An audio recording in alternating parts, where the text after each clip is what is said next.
What does it mean to be human? Does it mean you have belongings or that you're intelligent? Does it mean that you have a family or people that love you? No, that couldn't be further from the truth. A human is someone with free will, the freedom to make decisions and think on their own. A human lives with purpose and has an identity, fears, opinions, memories, everything that makes up a unique personality. A human has a soul and can show empathy for others. We don't often take into consideration what it means to be human and how easily it can be taken away. Just look at what the Jews went through in the book Night. It started with the ghettos. The Jews were stripped of their basic privileges. Jewelry, clothing, all of their belongings gone. But they were still human. They still had a voice, a family, thoughts and wishes, at least until they got to Auschwitz. During the train ride, the lady, Mrs. Schrader, was absolutely broken. Her entire state of being completely crumbled to pieces, to a point where she became a body, blatantly existing without a mind or soul. Ellie describes her on page 26 as crouching in her corner, her blank gaze fixed on some faraway place. She no longer saw us. She remained like that all day, mute, absent, alone in the midst of us. At this point, was Mrs. Schrader even human? No, she lost all of her personality. She was being completely broken down in the cattle car, so that's what she became, an animal, being herded around by the Nazis. That was on the trains. The dehumanization only got worse from there.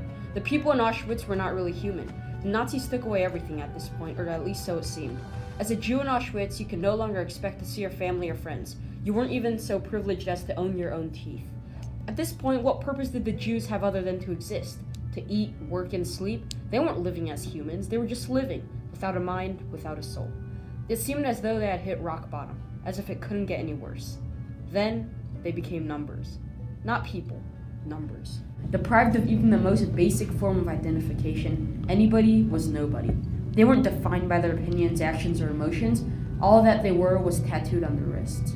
Ellie described this on page 42 when he says, "I became A7713. From then on, I had no other name." As you can see, the Nazis continued to turn the Jews into animals. Similar to cattle, the Jews were identified with numbers just so the Nazis could keep track of them. Except in this context, the Jews were being harvested for their hair, shoes, and teeth. They were products. So all humanity had to be gone at this point, right? Wrong. In a time of devastation when all hope was lost, some humanity lived on. Just look at the young Pole that Ellie met. Despite the literal hell that was occurring around them, the young Pole shared words of encouragement. The Pole continues to say things on page 41 like, "Have faith in life, 1,000 times faith. By driving out despair, you will move away from death. Hell does not last forever." I doubt the Jews would have had any hope without the Pole's kind words. The fact that the Pole spoke from the bottom of his heart to show empathy for the broken and desperate Jews shows that not all humanity was extinguished in the camp. Unfortunately, that was a pretty unique case. Remember Fernek? Fernek requested for Ellie's gold crown, but Fernek only kept his patience and humanity for so long. Ellie describes Fernek going through a sickening change when he wrote, "All of a sudden, this pleasant and intelligent young man has changed. His eyes were shining with greed." Fernek had lost his humanity. He was overpowered by greed, so he turned on his fellow prisoners, all for a small piece of gold. But it got worse from there. Fernek decided to beat Ellie's father until he got what he wanted. By doing this, Fernek became the very thing that was imprisoning him. What made him different from the Nazis that enjoyed tormenting the Jews? Fernek couldn't show empathy for others, so he is as inhumane as the Nazis themselves. Sickening. Unfortunately, this kind of inhumanity still lives on today. Venezuela is a third world country currently going through a great economic crisis. 90% of their citizens live below the poverty line, and the average person lives on less than $2 a day. The living conditions there are anything less than human. Families are homeless and have to scavenge for scraps of food. Gangs in Venezuela have put Venezuela third on the list of the world's most violent countries. Most citizens can barely survive, similar to what the Jews went through. They don't live human lives with dignity and purpose. They live a free-for-all in order to survive.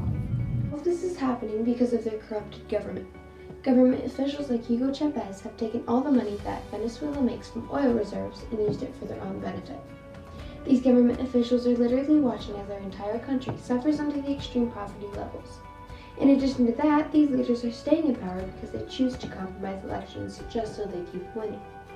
These kinds of people are absolute scum. They show no human emotion, no remorse for the suffering they are inducing upon their people. They are not human.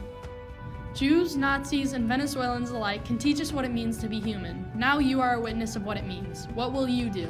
Are you going to exist passively, just going through the motions, being selfish and showing no human emotion? Or are you going to act like a human, showing dignity, passion, and care in everything you do? Because one will bring our world forward and make the future prosper.